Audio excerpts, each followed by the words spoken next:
if we look at our hunter's notes, we can see that TEOSTRA is really weak to water and ice. And as far as ailments, it's poison and stun. I did use a poison weapon in this match, and I really think I poisoned him like 4 or 5 times. He seems super weak to poison, or maybe just has really low defense to ailments, because I really think I poisoned him like 4 or 5 times. So poison works really well, and water and ice are also going to work really well. And during this actual fight, you will see TEOSTRA attacking a couple different ways for his basic melee attacks. He has a bite or a headbutt that does pretty light damage if it hits you. He also has a charge and lunge, which is more of mediocre damage. It's pretty moderate, nothing too crazy. He does this a lot more in the early fight. He also has a tail whip, which is light damage. These attacks in the fight aren't really that powerful. They don't really do that much damage. But later in the fight, he adds more elemental damage to his attacks, and you'll see what I'm talking about. And for his ranged and elemental attacks, he has an Ember Ignite, that's what I'm going to call it. While he's moving around the map, he kind of releases these embers, and he can do it in a couple different ways. He has one where he runs, and there's embers left in his footsteps. He also has some where they're just randomly thrown about the map, and he has another one where he can actually spit them out of his mouth. The one where they're randomly thrown about the map actually seems like most of the time when he jumps after he lets them out is when they ignite, as well as when he runs towards you and the embers are left where his footsteps were. He'll jump and they seem to explode or ignite after that. When he spits them out of his mouth, though, it's a little bit different. He'll spit them out and then he'll kind of do a roar or a prompt, and that'll make them explode. He also has a few different variations of fire breath. He has a very short 180 fire breath. He has another extended 180, which is where he makes like 2 or 3 passes from side to side, and one in the late fight where after he starts drinking lava, like the extended 180 where he'll make a couple passes from left to right with his mouth, but they'll also be a lot larger. He does have a fire shield that he will start to activate midway through the fight. His super is a charged ember explosion, and you'll see him loading this up, and they'll, like, all these embers from the map will be coming into him. It's pretty easy to see this one coming. And then there's a giant explosion. What I did notice was when he did do the Ember Explosion, his super, his fire shield would actually go out. I couldn't find a way to actually put the fire shield out.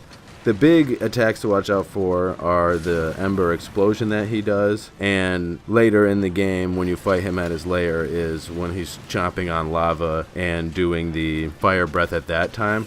I also noticed when you fight him in his lair, he'll be breaking the ground underneath him, and sometimes when he does certain attacks, it'll like activate like lava spurts that'll come up and rise up out of the crevices. So that's also something to watch out for. And with that, that'll go into my tactics. Like any monster, TEOSTRA can be mounted. Another thing that I did a lot was I was sitting under his tail, or I was sitting under his chin. When you're right under his tail, you're actually safe from the tail whip.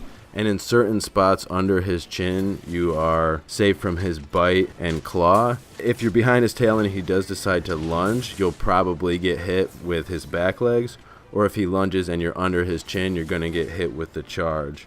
So just be mindful of that. Overall, I noticed TEOSTRA was a little bit slower than Kushala, and his attacks are just a little bit more predictable. So it's just a little bit easier, or it was easier for me to fight him. Another thing to note is don't fall in the lava, because cool drinks won't save you. If you're in like the bare molten lava, you're going to be no good. You're still going to take damage from that.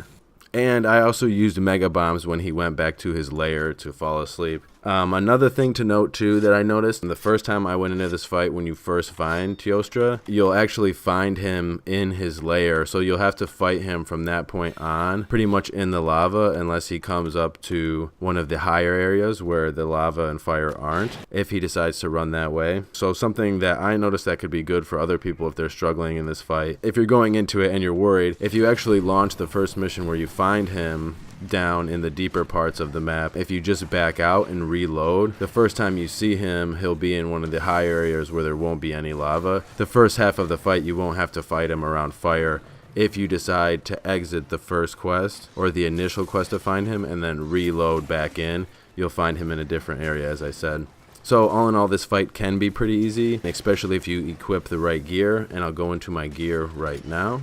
So for the gear that I used for this fight, I used my deer He-Catel, a level 3 defense charm. I used a health booster, and for my Palico I also used Vigor Wasps. I always just like having a lot, or like a wide range of health boosters or health items to choose from while I'm in a big fight. And for my actual gear, I used the Rathian Helm A. I used the Nergigante Mail with a Crisis for the Resuscitate skill and one to Divine Blessing. I used the Rathalos Van Braces for their +2 to fire resistance. I have the fire resistance charm in the slot as well to get that level 3. I'm using the Rathlin Coil for my 1 to health boost. That's also what I have the Rathian Helm on for, is because it has 2 to health boost. And I'm using the Ignite Greaves for the defense level 2, and I have a defense gem in them. So I'll just go and look at my skills. I have defense boost level 7, health boost level 3, fire resistance level 3, poison resist, which just comes with the Rathian stuff. I also have poison attack, which I use with the deer He-Catel, and I have 2 to stamina surge, 1 to resuscitate, and 1 to divine blessing. These skills worked out really well for this boss. The biggest one that I implemented was the fire resistance. I also want to talk about an item that I used, a couple of the items that I used. I loaded out with these cool drinks. When you're in the lava area, you will take damage from the actual lava that you're walking on, but with the cool drinks, you don't take any damage from the surface of that environment. A big one that I also used is like armor scan. I had a greater armor scan that pretty much lasted the duration of the fight. So I was big on boosting my defense and HP, as well as resisting fire with the cool drinks and my skill set. So that was the gear that I used for this boss. I hope you guys enjoyed this video, and until next time, I'll catch you in the next one. Sit.